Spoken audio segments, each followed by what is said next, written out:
Jangan yo iya kadu kemar Trong pi man la kasi Oh I'm not sure ban am Men jeg kvilen di Jeg kata kasi Fangan wan pa ying shapi Ya utrai kan rat Bangin yo lang ban syakri Haringkat lang bat ki kon kikti Oh ngan jeg kvilen di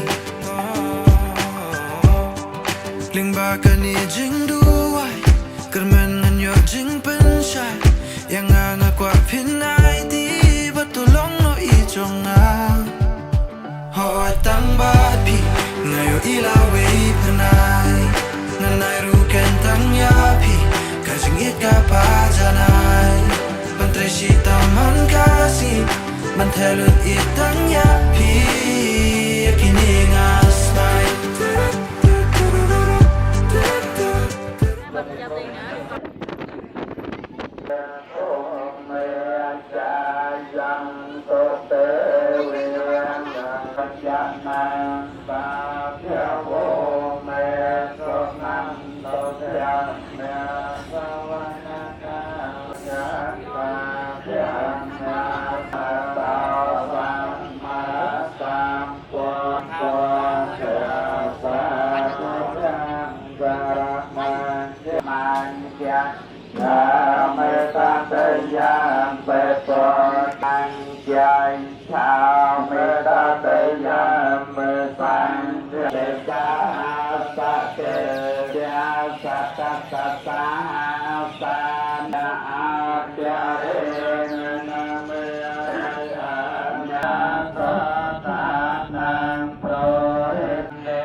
ង់ជិញម៉ូតូវិចអង្គក៏ហើយស្វែងរកផ្លូវនៅឯណាទៅផ្លូវអើយផ្លូវទៅផ្ទះម៉ែក្មេងនៅឆ្ងាយឬចិត្តគៀកជើងមុងឬជាប់ជើងមេឃខំឆែកតាមម៉ែក៏នៅតែអត់ឃើញផ្លូវសងផ្លូវទៅសាលាផ្លូវវត្តផ្លូវផ្សារខ្ញុំស្គាល់ឡើងសុងដឿងហែមគៀនកងស្គាល់គ្រប់កលៀតកលោះអត់ក៏ត្រង់ណាតែផ្លូវទៅផ្ទះម៉ែក្មេកនៅឯណាឬក៏អ្នកណាយកផ្លូវនោះលាក់ទុកបាត់ហើយបាយវត្តបាយផ្សារបាយផ្ទាំងបាយសាលាខ្ញុំហូបអង្ហើយអាយុជាង30ផ្លែប៉ុន្តែនៅឡើយហូបបាយផ្ទះម៉ែក្មេករសជាតិយ៉ាងណាចង់ដឹងប៉ុនពេកសម្លបាយម៉ែក្មេកតើសាបឬមួយក៏ប្រៃតែគិតយូរទៅមានម៉ែតែមួយចេះយប់ចេះថ្ងៃ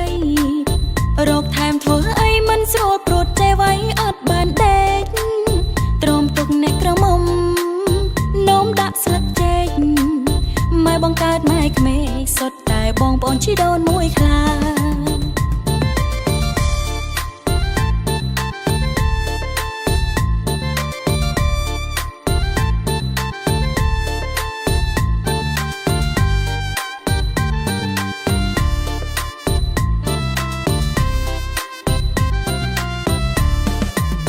ចង់ជិញម៉ូតូវិចអង្គក៏ហើយស្វែងរកផ្លូវនៅឯណាទៅផ្លូវអើយផ្លូវទៅផ្ទះម៉ែក្មេងនៅឆ្ងាយឬចិត្តគៀកជើងមុងឬជាប់ជើងមេឃខំឆែកតាមម៉ែក៏នៅតែអត់ឃើញផ្លូវសងផ្លូវទៅសាលាផ្លូវវត្តផ្លូវផ្សារខ្ញុំស្គាល់ឡើងសុងដឿងហែមគៀនកងស្គាល់គ្រប់កលៀតកលោះអត់តត្រង់ណាតែផ្លូវទៅផ្ទះម៉ែក្មេកនៅឯណាឬក៏អ្នកណាយកផ្លូវនោះលាក់ទុកបាត់ហើយបាយវត្តបាយផ្សារបាយផ្ទាំងបាយសាលាខ្ញុំហូបអង្ហើយអាយុជាង30ផ្លែប៉ុន្តែនៅឡើយហូបបាយផ្ទះម៉ែក្មេករសជាតិយ៉ាងណាចង់ដឹងប៉ុនពេកសម្លបាយម៉ែក្មេកតើសាបឬមួយក៏ប្រៃតែគិតយូរទៅមានម៉ែតែមួយចេះយប់ចេះថ្ងៃ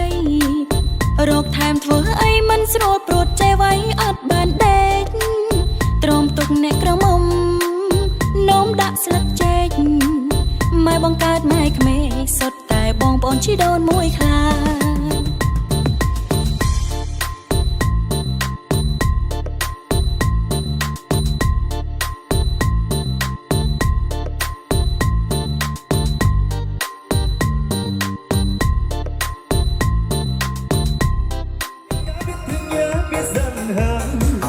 một phút đã đưa bên em sao đủ hôn một phút đã trao cho anh mất em để rồi đắm say để rồi ngất ngây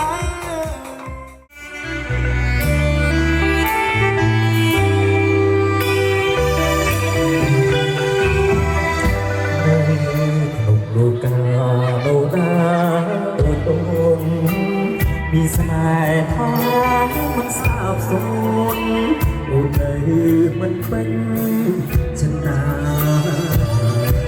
หนึ่งจงปาดไว้โซปิเสียวิชาจากเธออุ่นทุกสมัยเป็นปรารถนาเอาไว้กระปีโบเดินตีเป็นโกព្រោះមិនយកចិត្តទៅរួចតន់ដាក់តចុះស្រួលតែសោកចិត្តនឹងកុំដាក់ទុកដីពីថា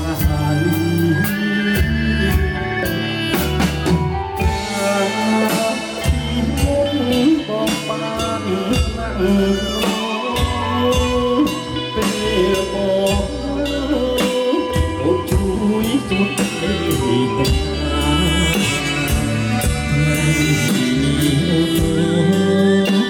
អូនពេលតាពេលទៅស្រ័យសួរអូនថា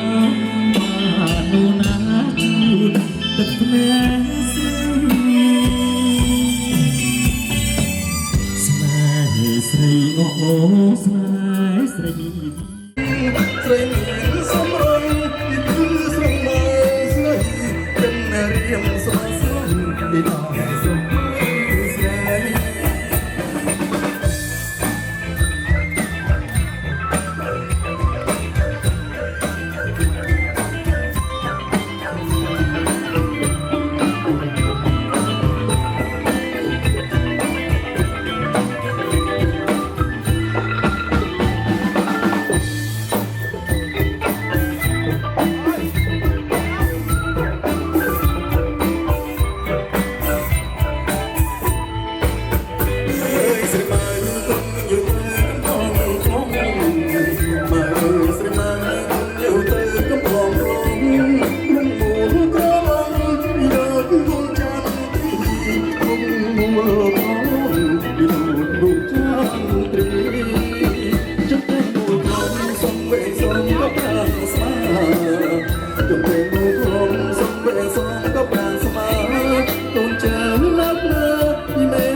ពីតែស្រុកមើលស្រី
ngồi nhìn mây trôi mây trôi về nơi xa xăm mênh mông trong cơn mưa chiều nay rồi càng tên em đâu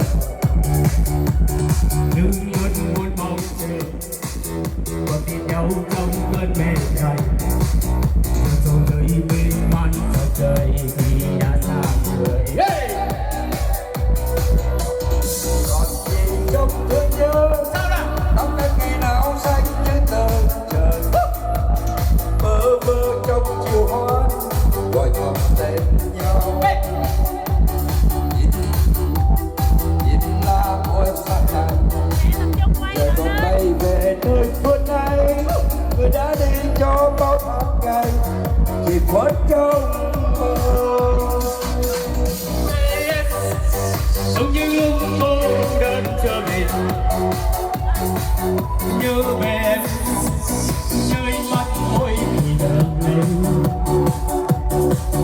nhớ về em trong tiếng vui nhớ mong không từ nhớ về chốn xưa trong ca khúc nơi đây ta vẫn luôn nhớ về em nhớ về em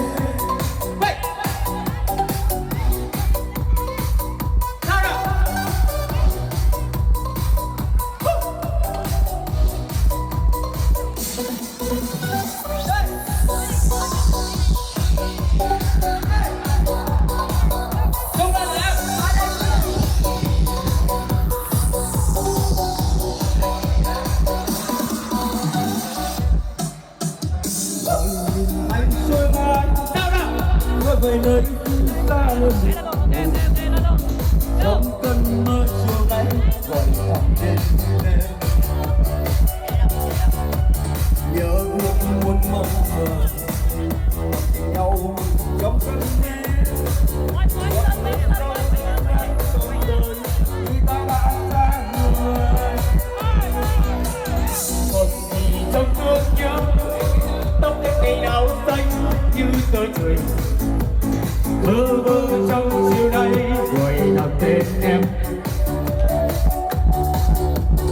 nhưng là ôi xa thầy còn giờ đây về nơi phương ấy người đã đi cho bao tháng ngày chìm ngập trong mưa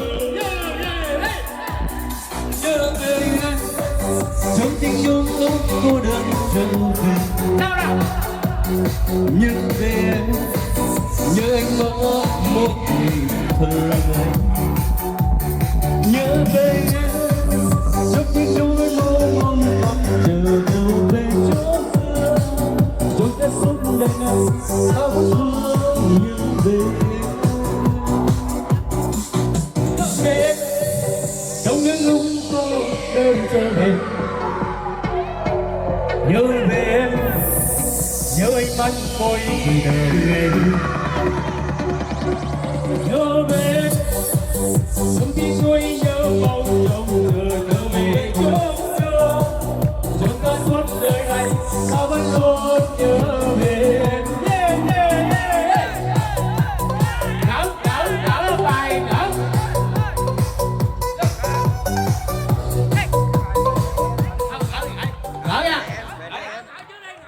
gõ lên giờ chú Hải ơi gõ này ba đi chú chi ba yeah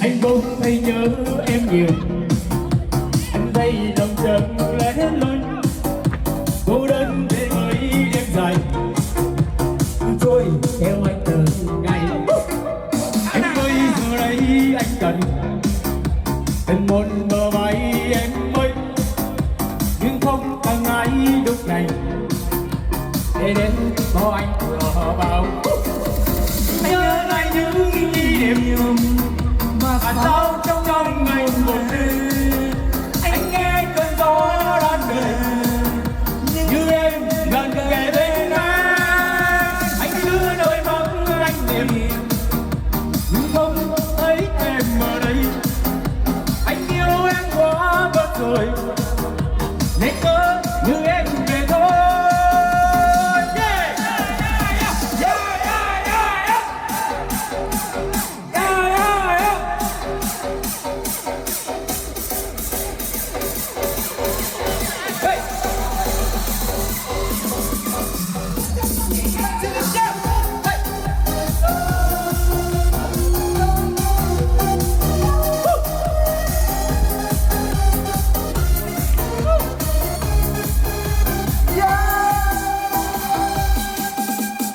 bỗng thấy nhớ em nhiều. Anh thấy lòng chân lẻ loi, cô đơn vui với đêm dài. Cứ xuôi theo anh ngày. Em ơi giờ đây anh cần một bờ vai em ơi. Không còn ai lúc này để anh có nơi tựa vào. Anh nhớ lại những kỷ niệm mà sao trong anh buồn đêm. Anh nghe cơn gió đan về như em gần kề bên anh. Anh chưa đôi mơ anh tìm nhưng không thấy em ở đây.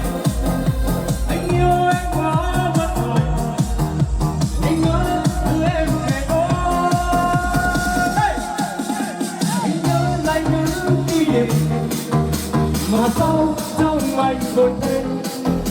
Anh nghe cơn gió đan về như em gần kề bên anh.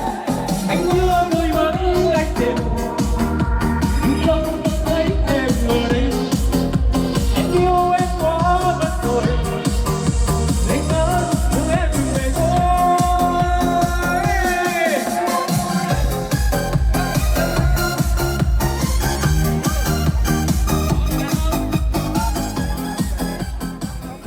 Lòng người sâu sâu có lấy nước đo được đâu. Người đã từng hỏi ta đến với nhau thế nào. Người nào đâu mấy chẳng còn tim ta dài thơ. Em buồn đến lúc thấy mình anh một đám cưới thật là người đến lo tim la quên. Ngờ đâu là nỗi bất hạnh. Người đến đây sao phiền sao là tim ta trong nào tim. Xem ta là kẻ tê thôi mà xem người là tình mãi mãi. Để giờ đây để đó không có ở đây.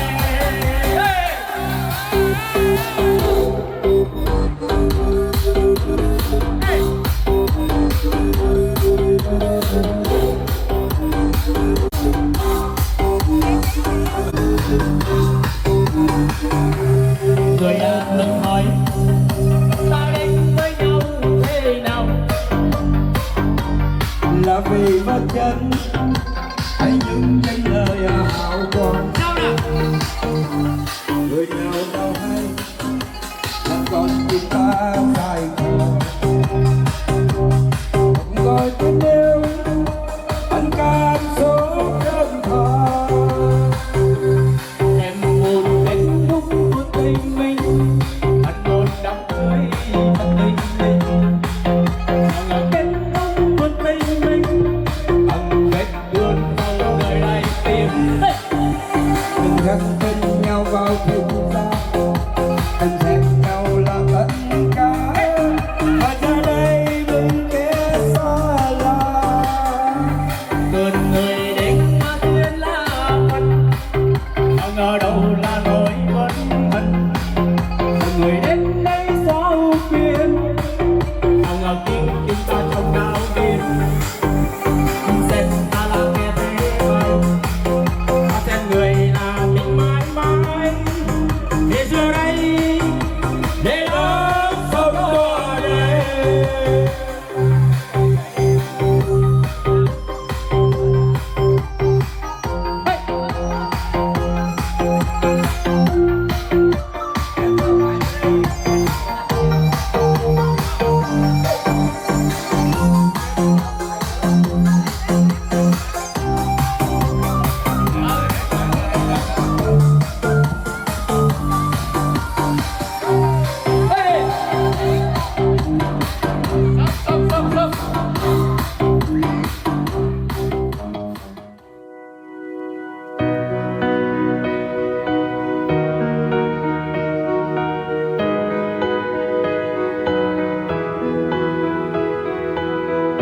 My whole world changed from the moment I met you, and it would never be the same.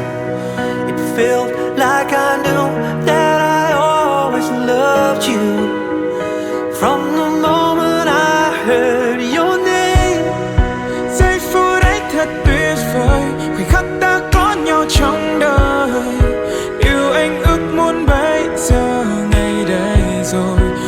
trái đất có vỡ đôi, anh vẫn đứng nơi đây thôi, vẫn mãi thôi để con tim anh cất lời. I'll be by your side till the day I die.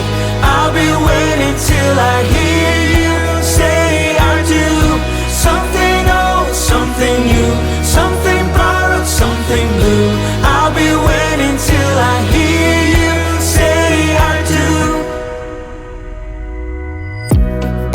Hãy lau khô dòng nước mắt, gạt hết đi lòng dối bời, để anh được thấy em luôn mỉm cười. Và hãy luôn siết chặt tay nhé, mà khó khăn cùng đương đầu, một hạnh phúc giữ gìn cho nhau. Now everything was perfect, I knew this love was worth it. I a miracle in the making. Until this world stops turning, I'll still be here waiting, I'm waiting to make that vow that I'll be by your side till the day I die. I'll be waiting till I hear you say I do. Something old, something new, something borrowed, something blue. I'll be waiting till I hear you say I do. Chỉ cần mình cùng bên nhau, bao gian nan sẽ qua mau.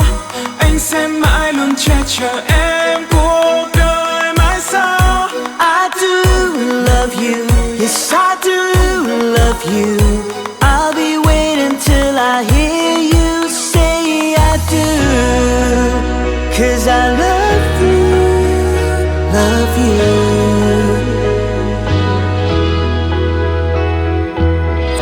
I'll be by your side till the day I die. I'll be waiting till I hear you say I do. Something old, something new, something borrowed, something new. I'll be waiting till I hear you say I do. We're shining like a diamond, just look at us now. I wanna hear you say I do.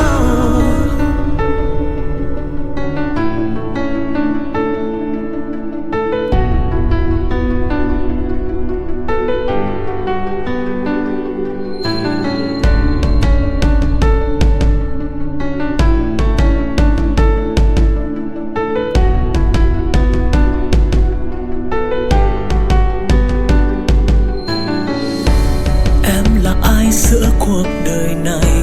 Em từ đâu bước đến nơi đây? Làm tôi say, làm tôi khát khao, trao nhau tin yêu ngọt ngào. Sao đôi ta cứ hoài ngập ngừng khi đôi tim dùng tiếng yêu thương? Đừng ngại chi, vì từ bấy lâu lòng thầm mơ được sánh đôi. Dẫu có nắng hay mưa mai sau, dòng đời cuốn xoay, lắm lúc đôi ta giận hờn mang bao lỗi lầm. Rồi mai sau mình ra nua, thì tình anh vẫn mãi mãi không đổi rời. Sẽ mãi chỉ che cho em một đời về sau, mãi vẫn tin cho em một bờ vai ấm êm. Khi em yêu lòng, khi em mỏi mệt, anh vẫn mãi mãi không đổi rời. Do you wanna marry me? Do you wanna marry me? Do you wanna marry me? Do you wanna marry me? Do you wanna marry me? Do you wanna marry me?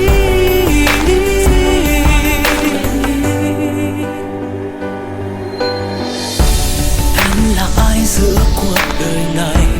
Em từ đâu bước đến nơi đây? Làm tôi say, làm tôi khát khao, trao nhau tin yêu ngọt ngào. Sao đôi ta cứ hoài ngập ngừng khi đôi tim dùng tiếng yêu thương? Đừng ngại chi, vì từ bấy lâu lòng thầm mơ được sánh đôi. Dẫu có nắng hay mưa mai sau, dòng đời cuốn xoay, lắm lúc đôi ta giận hờn mang bao lỗi lầm. Rồi mai sau mình ra nua, thì tình anh vẫn mãi mãi không đổi rời. Sẽ mãi chỉ che cho em một ba tôi từ đây thì chụp hôn cái họ đặt lại lông người ta bàn kia mình biết người ta không tam sạch lại là người ta tàu rôm tàu điện tử đá tàu rôm sạch là cái tam tự tấu rồi ta kéo cái lo lên lấy nhưng ba tầng tay nát trong ta sơn tứ sạch ta là hết nhiệt nhất thực nhái và phần lập phần bắt phần thảo tính chàng trải lên tàu đi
rồi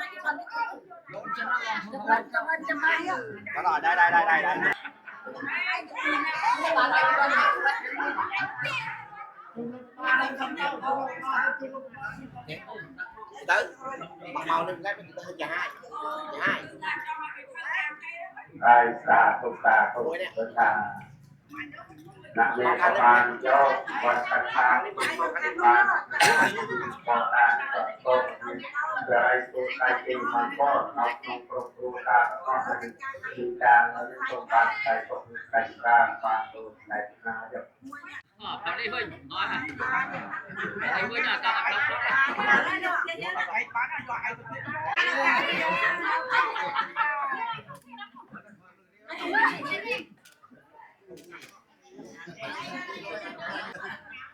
Quý vị khách quý, tôi thay mặt cho gia đình hai họ để làm chương trình của lễ thành hôn hôm nay. Thì cũng báo với hai họ thì chương trình lễ gồm có 6 phần. Thì phần thứ nhất á, là mời đại diện họ nhà trai và họ nhà gái mình là trình xính lễ và lễ vật mang qua nhà là gia đình của họ nhà. Có micro không? Phần thứ hai Đưa cái micro á. Phần thứ hai thì mời thông gia mình là thượng hương và thượng đăng để ra mắt củ quyền, ra mắt ông bà đó, ra mắt ông bà những người quá cố. Phần thứ ba là cho hai cháu ra mắt ông bà quá cố. Phần thứ tư là cho hai cháu nó ra mắt củ quyền, ông bà đã khuất. Và phần thứ năm là ra mắt ông bà hiện tiền. Và phần thứ sáu là mình sẽ cho hai cháu nó dỡ mâm trầu. Thì mâm trầu ở đây đó thì mình không có dỡ, nhưng mà mình chỉ báo với củ quyền là mình đại diện để cho hai cháu nó dâng lên cúng củ quyền thôi. Thì chương trình lễ nó gồm 6 phần như vậy đó, thì hai bên thông gia cũng có ý kiến gì bổ sung thêm, đủ chưa, nếu thiếu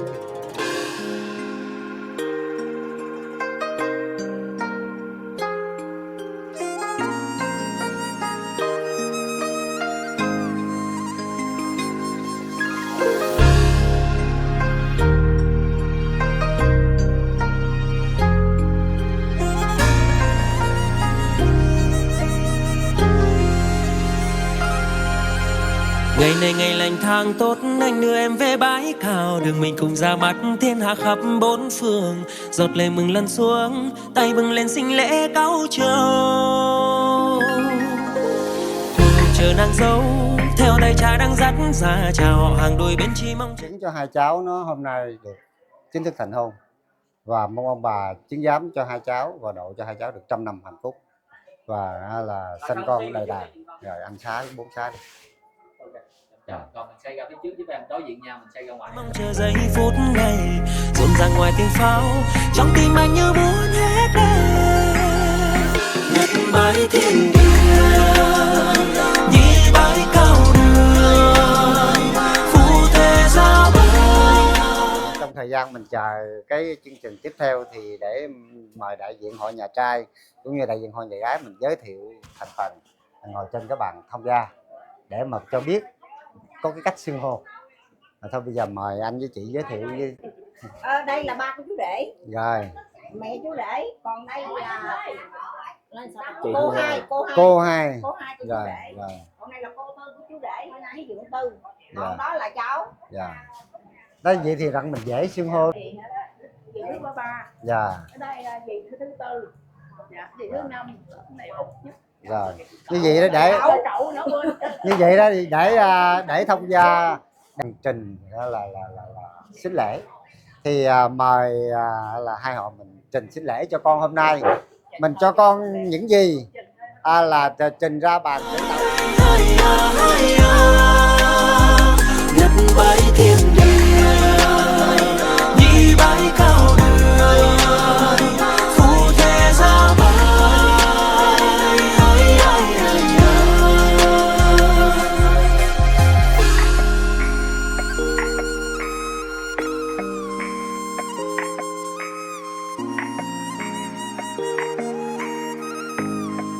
Cho con gồm là một chiếc lắc và 5.000 tiền đô, 5.000 tiền đô và 1.000 tiền Singapore. Còn cái phần còn lại đó thì một chút nữa cho hai cháu nó mời rượu thì tôi mấy gì sẽ mang. Gì của bên gái còn nữa anh giới thiệu trước hết. Thôi để xin kính trình với hai họ cũng như quý vị khách quý thì họ nhà gái cho hai con là tiền đô là 5.000 và tiền Singapore là 1.000 và vàng là 4 cây vàng. Đó là phần của họ nhà gái. Còn đến phần họ nhà trai thì mời chị. 2 cây, 4 cây, 6, 7. Bên gia cho là tổng cộng là 7 cây vàng và còn lại là đều là hột sòn hết, nhưng không có nói giá trị được tại vì giá trị nó hơi bị cao, thành ra không thể nào nói được. Hột sòn á thì gồm có đôi bông, nhẫn của nam cũng vậy, của nhà ai thêm pin vô cái có 3 chiếc lắc và 1 cọng dây chuyền. Rồi của chú rể thì 1 chiếc nhẫn vàng 24 và một lượng vàng 24 và chiếc nhẫn hột sòn. Rồi tặng thêm 1 cặp nhẫn hột sòn riêng cho cô dâu chú rể cưới. Này hết rồi. Ở dưới 20.000 tiền đô. Dạ. Chúc mừng quên 20.000 tiền đô. Thì cũng xin lễ của hai họ đã xong. Phần này thì cho hai cháu.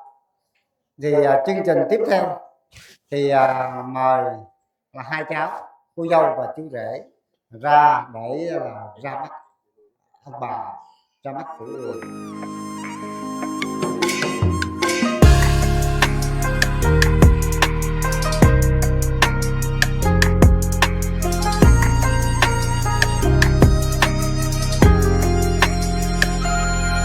Trời đất hòa chung niềm vui trong ngày ta thành đôi, ly rượu giao bôi đôi nhân cưới trao nguyện ước trọn đời.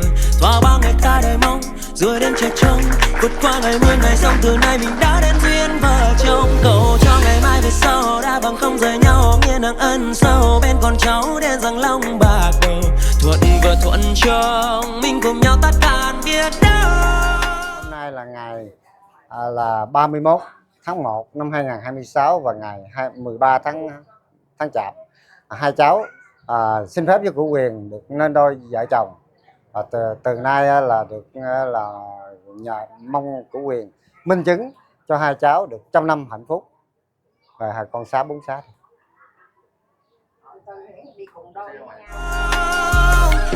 Bãi thiên đi bãi cao đường phù thế giao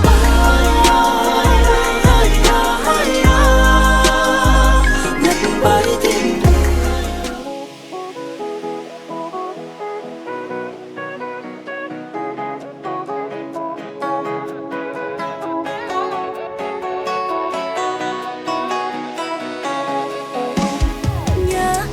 sẽ cưới rồi nha, hết năm nay mà không thấy tôi mách ba mang anh giờ.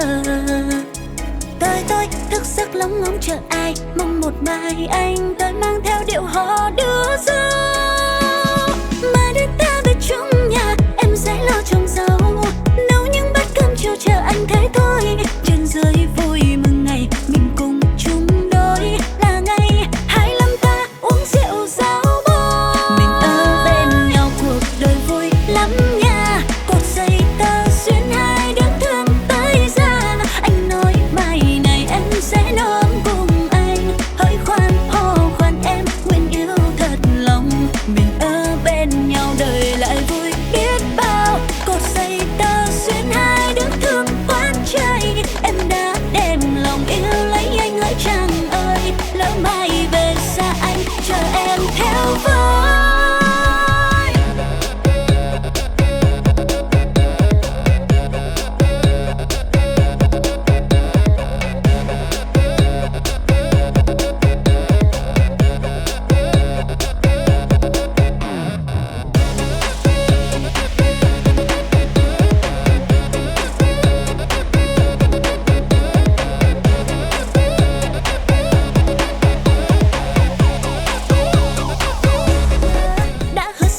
Rồi nha, hết năm nay mà không thấy là tôi mách ba mang anh giờ. Tôi thức giấc lóng ngóng chờ ai, mong một mai anh tôi mang theo điệu hò đưa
ngọt vào tai em, tắt ánh đèn bật tình yêu lên sao, càng say anh lại càng yêu em. Nói thật lòng mưa cho em, nếu thích rồi thì đưa tay lên chờ, nên giữ trong lòng chẳng vui đâu. 2-3 năm anh đang rơi nhịp chậm thôi em ơi, anh không theo kịp em. Mà em đang yêu hay đang trêu đùa, vì trong tim anh chỉ có tên của em.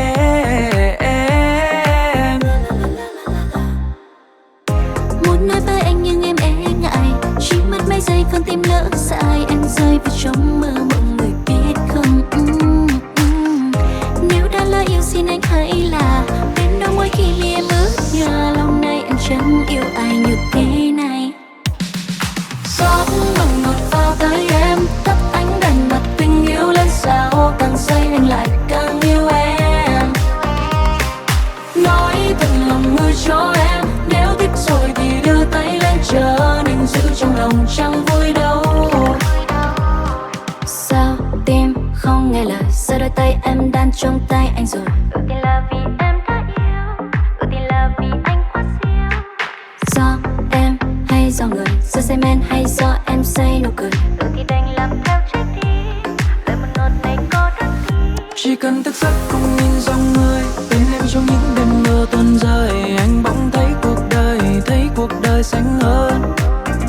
Và tình yêu lăn nhanh như thoi đưa, anh cũng chẳng biết chừng nào là vừa, đưa em đến vùng trời yêu thương. Muốn nói với anh nhưng em e ngại, chỉ mất mấy giây con tim lỡ dại, em rơi vào trong mơ mộng người biết không. Nếu đã lỡ yêu xin anh hãy là bên đôi môi khi mi em ướt nhòa, lâu nay em chẳng yêu ai như thế này. Phần mang trang sức của hai cháu đã xong. Giờ phần tiếp theo là phần ra mắt ông bà hiện tiền. Ra mắt ông bà hiện tiền thì cho hai cháu nó mời rượu. Bởi vì đây là phong tục lễ nghĩa, thì có ông có bà, có cha có mẹ mới có con, có cháu hôm nay. Như vậy đó thì mình phải tưởng nhớ đến đó là ơn nghĩa sinh thành, ơn nghĩa nuôi dưỡng. Do vậy đó thì để cho hai cháu nó mời rượu.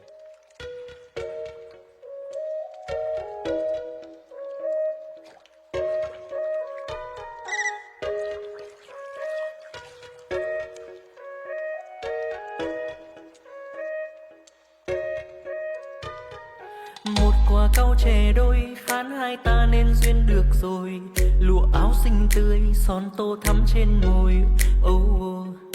Vậy giờ ta thành hôn, biết ơn trên mau mau kịp thời, đúng đúng sai sai cãi làm gì em ơi. Ngày mình nâng ly thương vào bồi, nguyên đời chỉ có nhau thôi. Tăng tình tịch tình tang, quan viên hai nhà tề tự sang, cầm bàn tay nhau biết bao lâu. Khuya về lẽ bóng canh thâu, tăng tình tịch tình tang, thật lòng anh hứa chân quý em hơn cả vàng.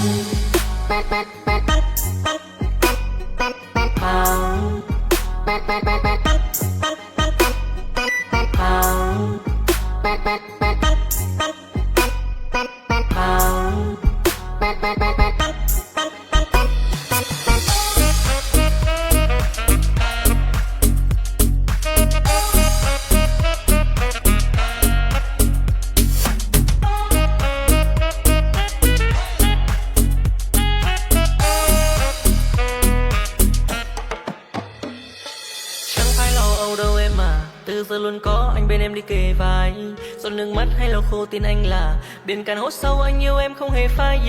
Chân bước đi qua hai hàng đưa dâu trời cao ban phước trên khắp đang mưa lâu. Sinh lễ nhiều đây à chưa đâu, ngàn tràng xô đất xếp cao lên vừa đầu. Một quả cau chè đôi phán hai ta nên duyên được rồi, lụa áo xinh tươi son tô thắm trên môi. Vậy giờ ta thành hôn, biết ơn trên mau mau kịp thời, đúng đúng sai sai cãi làm gì em ơi. Ngày mình nâng ly uống rau bôi, nguyên đời chỉ có nhau thôi.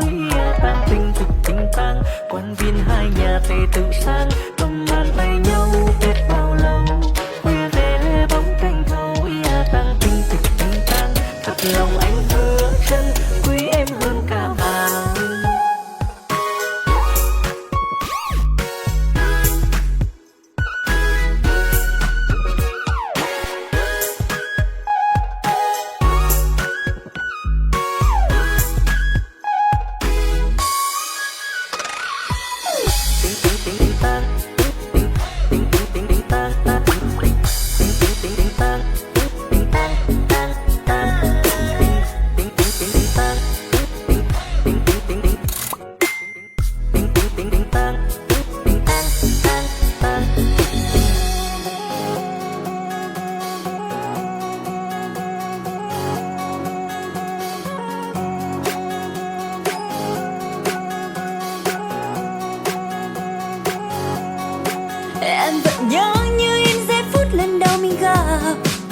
Anh đẹp trai em nhìn mãi nhưng lòng vẫn e ngại. Anh vẫn nhớ bao nhiêu cảm xúc lần đôi nó. Em thật xinh, anh lặng thinh cứ mãi ngắm nhìn. Hôm nay ôi sao thật vui, Hôm nay hai ta thành đôi. Hôm nay ta... Quý vị khách quý thì phần chương trình lễ đến đây là kết thúc. Xin mời là hai họ thì tiếp tục công việc của mình. Rồi, cảm ơn. Cảm ơn. Hai bạn. Ngày ta đeo nhẫn cưới suốt đời. hôm nay ôi sao thật vui. Nâng ly lên mọi người ơi, nâng ly lên cho ngày cưới chúng tôi. I'm gonna say, you're gonna say, we're gonna stay together, together forever. I'm gonna say, you're gonna say, we're gonna stay together, together forever. Thật mong hôm nay đến ngày mình mong đợi. Em mặc váy hoa cầm tay nôn nao thế này. Nhanh thật nhanh, hôm nay đã đến ngày mình hy vọng. Anh mặc vest cravat đen cứ nghĩ đến em. Hôm nay ôi sao thật vui, Hôm nay hai ta thành đôi. hôm nay ta đeo nhẫn cưới suốt đời. Hôm nay ôi sao thật vui, Nâng ly lên mọi người ơi, nâng ly lên cho ngày cưới chúng tôi. I'm gonna say, you're gonna say, we're gonna stay together, together forever. I'm gonna say, you're gonna say, we're gonna stay together, together forever.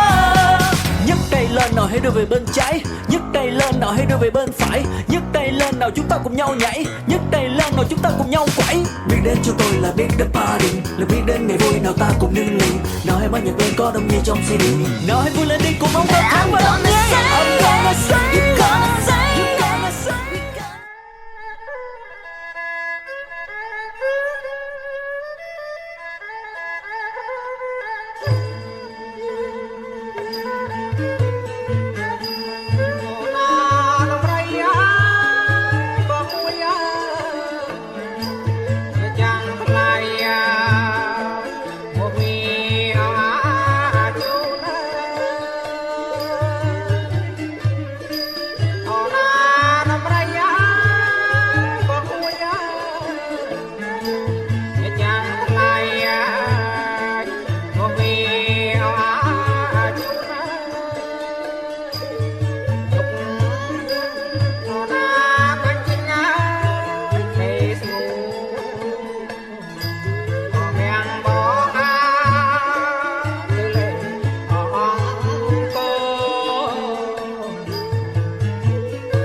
ជាបើកបងសិនទឹកលោកឲ្យចូលបាទបើចឹងជិះហើយចុះហើយគាត់បើកបងពិតជាដូចស្រីទូស្ដីនេះណ៎មែនបើចឹងសិនទូភ្លេងបាទកំបីគ្រា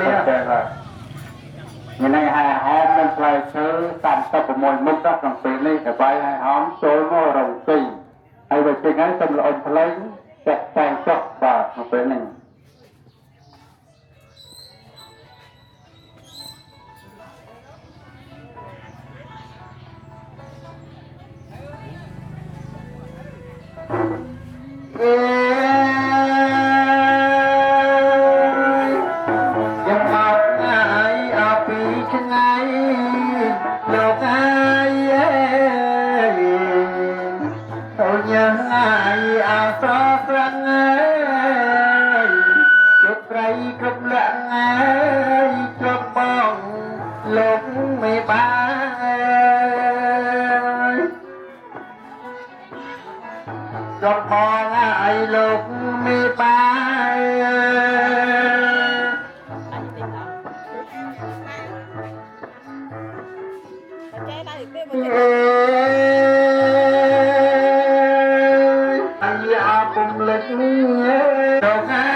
ប្រាថ្នា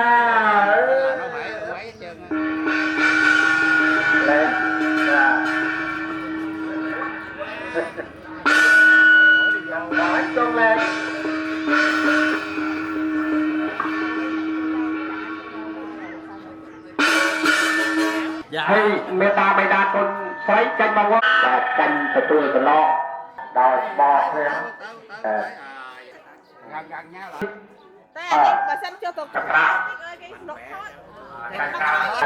chặt tay api pipi con con xoáy canh đây thấy nghe con xoáy đi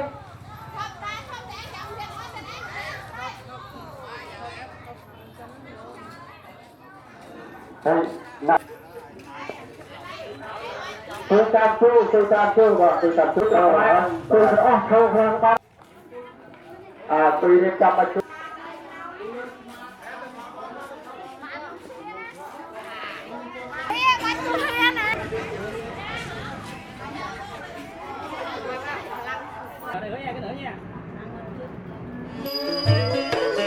na na ha tiền cua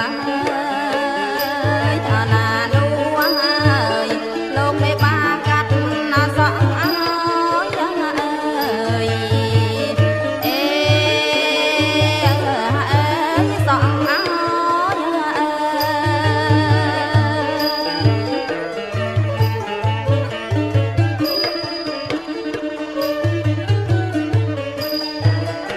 miếng xóm mai tiền mục miếng xóm ao tiền cày miếng xóm mai tiền mục miếng xóm ao tiền cày mày ba cắt xóm áo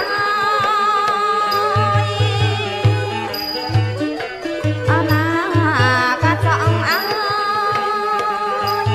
na nu ơi trong rèn nơi mình tên na nơi mình tên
bà rồi mà uống thằng ấy lại sơ ra tôi quay uống uống không dạ đi dạ uống em dạ uống hả uống cái này đấy bà cho tôi cho tôi biết điều bạn phải chết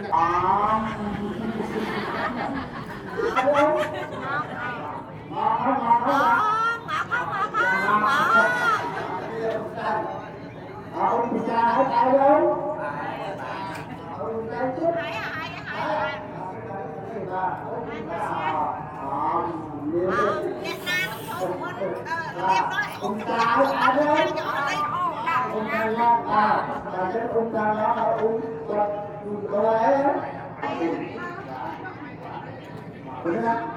subscribe cho kênh Ghiền Mì Gõ để không bỏ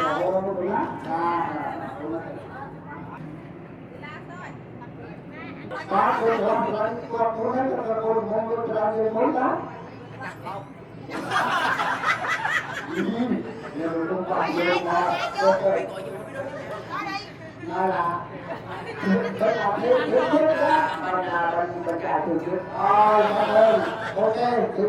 đúng rồi thì chừng nào mình thay đường thay ở đấy dạ đúng rồi ở đây thì làm sao mà bao nhiêu đó mình có chỉ được quên đó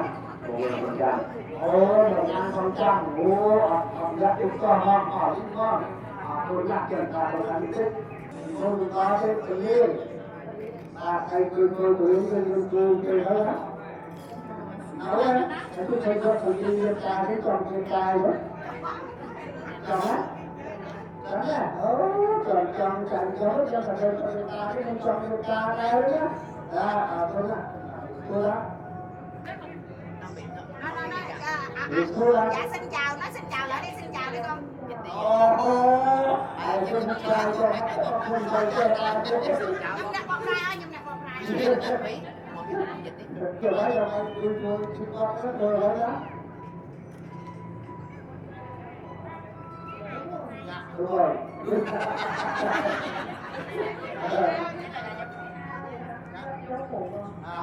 Bùng lên đây, bùng lên ra. Còn thì cô là trên máy đó. Nói xin chào luôn. Ở trên máy rồi. Bà anh chú quy chính câu nhiều lắm đó. Đúng rồi, chào. Hay là chú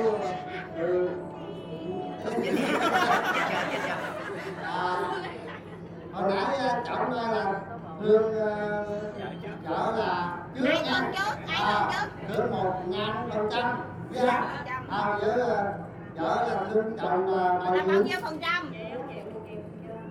Đúng rồi, lại tôi là nhà bán với tôi xin là gửi bà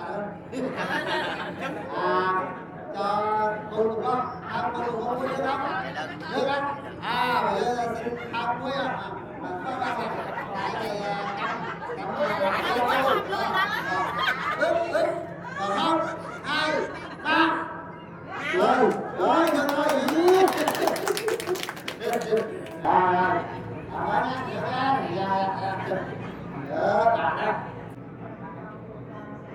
rồi và cái gì tôi cho cô nói và tôi sẽ nói đúng quy luôn trong cái đó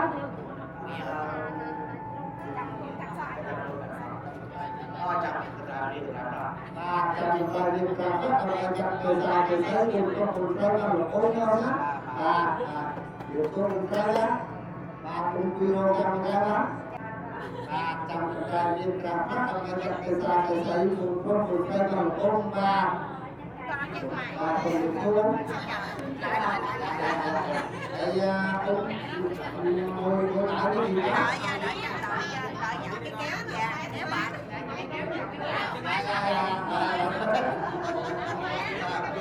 đi xuống cũng vui luôn trong cái đó làm sao đi bây giờ không có đi cái này thì theo như cô không ra điều mà điều cho thì không chịu quá đâu luôn á thì mà đi chia quá đâu là đi học con ra cũng là và trong còn tư hàng cho ta làm cả phật luôn ra con nhà lại chỉ hà đi mình đi tiếng Hãy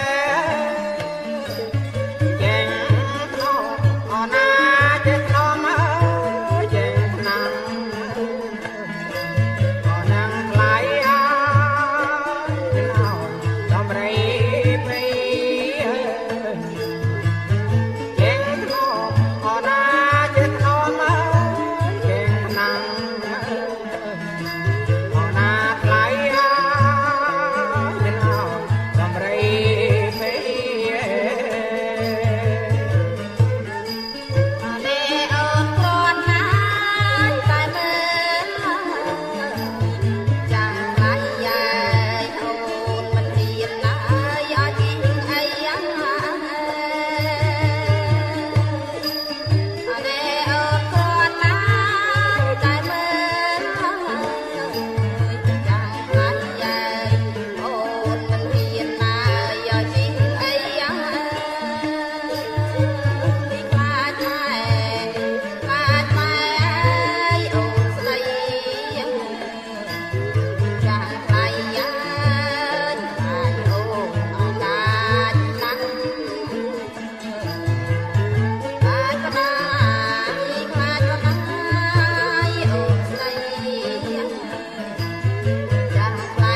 ហើយហើយជាមកអរចរណយុគយូរវេហើយកាត់ចប់ដល់ពីបានមកតាមទៅហើយព្រោះទីតែទីនៅរៀនណាក៏តាមទីចំហារូបលេងបានរៀបចំកាត់ហើយកាត់មកទៅទៅរៀនណាក៏រៀបពូជាប្រពៃបាទហើយបន្តពូជាក្នុងព្រីហើយរៀបចំហើយហើយបាទពីវាហើយជាមហាសពុទ្ធបបាដើម្បីទៅលោកវិបាចូលហូបលោកលើត្រេនដើម្បីយកអបអរដល់ប្រពៃបាទទីទៅតែចាក់ឲ្យពុទ្ធការបងចូលតែប្រពៃចូលចៅចំអរណាតាមចាក់តែចាក់តែបងចូលតែប្រពៃជួយអត់ចូលខកបានការដើម្បីជួយទីតឡងប្រពន្ធហើយស្ដីជាមកបានទូចឯកណាតាមព្រះវិហារការកោសម្មាសម្ពុទ្ធិសតមោតាសាព្រះវិហារការកោសម្មាសម្ពុទ្ធិសតេសិកោពរិអរហង្គសម្មាសម្ពុទ្ធោវិជាចរណសម្បាណោសកតោលគុយទុតតាបរិសតិអនការភ័យសថាទិយមតុស្សានពុទ្ធោភរិវិទុកាសៃពោភរិតិសង្រិជាធម្មមុខតាកតោតនេ ចេញមកថ្លៃអើយអោកាត់ណាសងអើយហេអោកាត់សងអើយ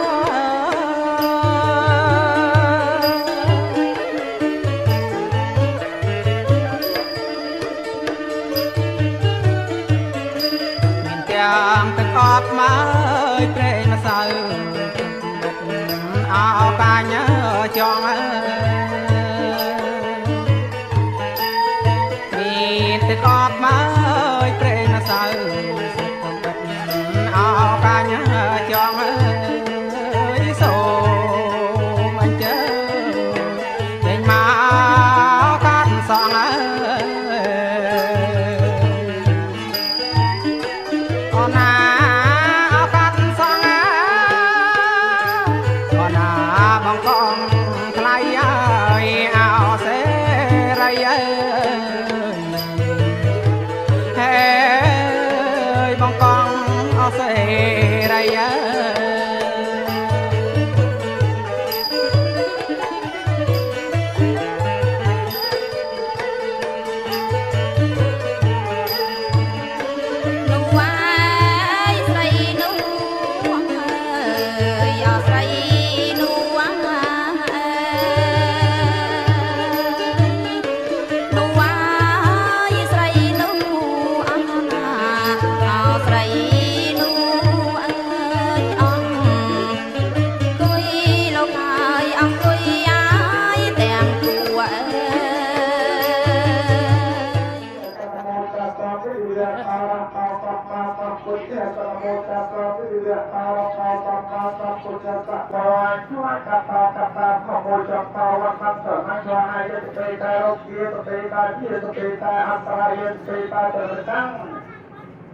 สุเตตาอาวมันตะโลเนสัพพะอายุวัฒนาพระวัฒนาสมัยวัฒนาชื่อวัฒนาปวัฒนาวัฒนาสุตวัฒนามัตตะปะเตตะโรกะ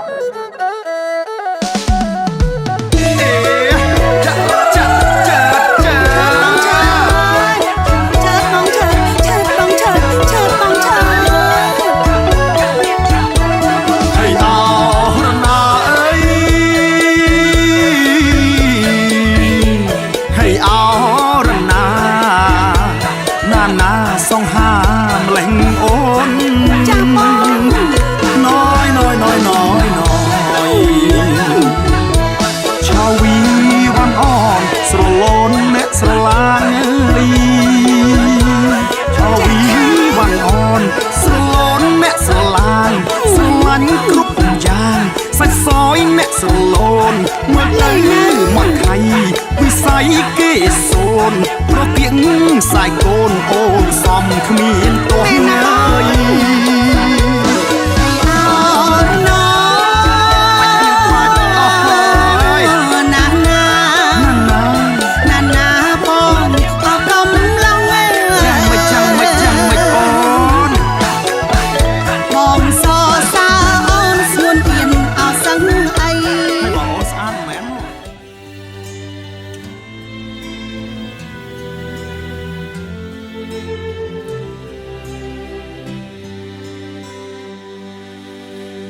sure if you know this, but when we first met, I got so nervous I couldn't speak.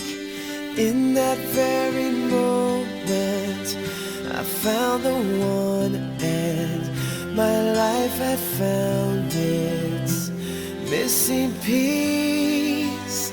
So as long as I live, I love you, will have and hold you. You look so beautiful in white, and from now to my very last breath, this day I'll cherish. You look so beautiful in white tonight.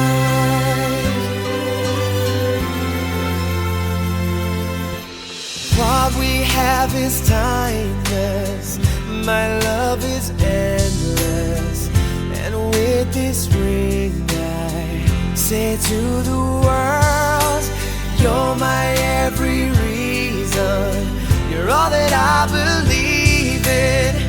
With all my heart I mean every word.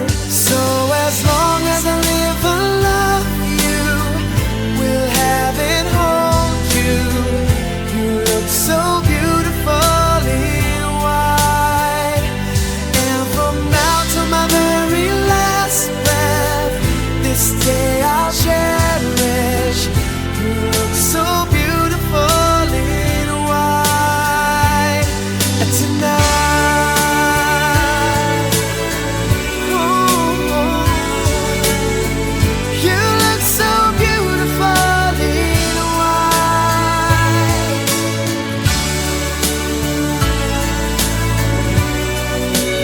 Na, na, na, na. So beautiful in white tonight. And if a daughter is what our future holds, I hope she has your eyes, finds love like you and I did. Yeah, but when she falls in love, we'll let her go, and I'll walk her down the aisle.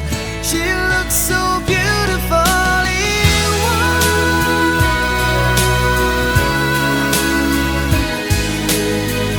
You look so beautiful in white. So as long as I live, I love you, will have and hold you. You look so beautiful in white, and from now to my very last breath, this day I'll cherish. You look so beautiful in white tonight.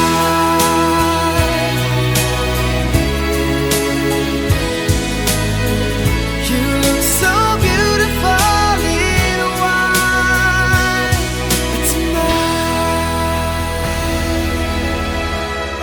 I love you, baby, and if it's quite alright, I need you, baby. You are the lonely night, I love you, baby.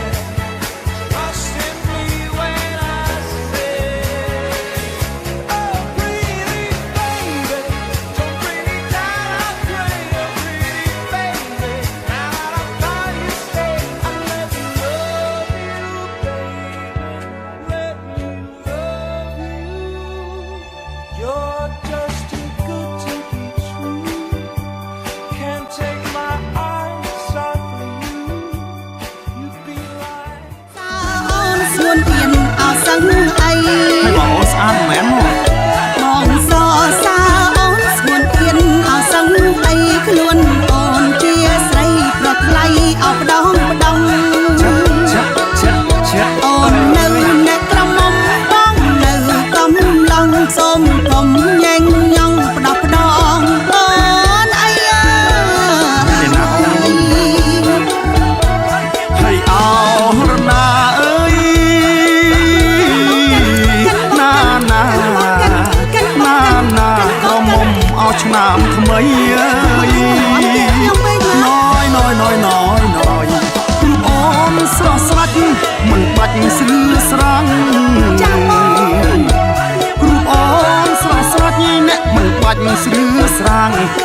សត្វឡាងស្អាតស្អាតសឹងអី năm liều nét bó rang cầm sàn năm mây rồng tí xây rung thơm ở cây lên nói bong ơi thầy o lên nó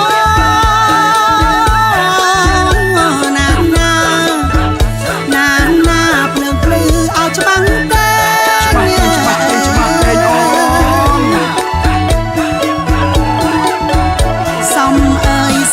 sông trò mông nè công long sông ơi san sông trò mông nè công long sầm rập nè sầm rong pro bay ni trai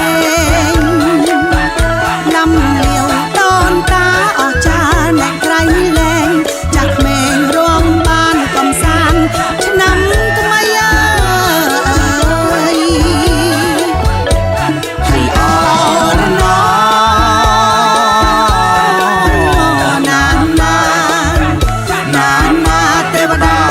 năm thay rong lum sân để tiếp hong nghiêng riêng trong rong lum sân để tiếp hong nghiêng riêng trong riêng ròm công san ban sẽ đầy sưu sấy miền là bài rò băm ròm rò chia bray xa cùng năm thay rò hốt ngày làm sẵn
sân lên tiếp hong nghiêng riêng trong rong lục sân lên tiếp hong nghiêng riêng trong riêng ròm công san ban sẽ đầy sưu sấy miền là bài rò băm ròm rò chia bray xa cùng năm mây rò hốt ngày làm sẵn miền là bài rò băm ròm rò chia bray xa cùng năm mây rò hốt ngày làm sẵn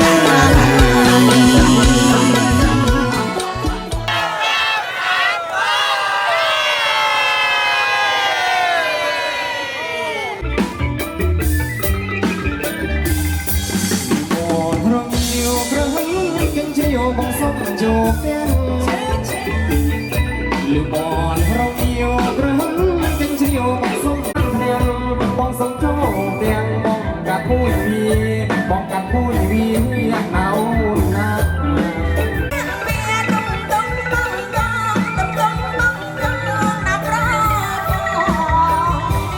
giờ bà bóng chụp đen bóng chụp đen thì đã vô lên chặt sky hỏi vô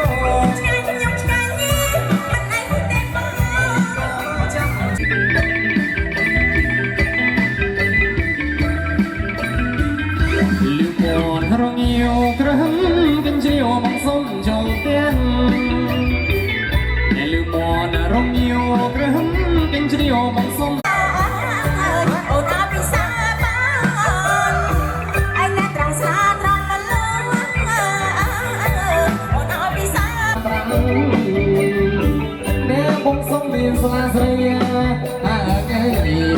ស្លាក្រំยังมองยาวได้แต่ตาแม่เลือกต้องช่อจ้า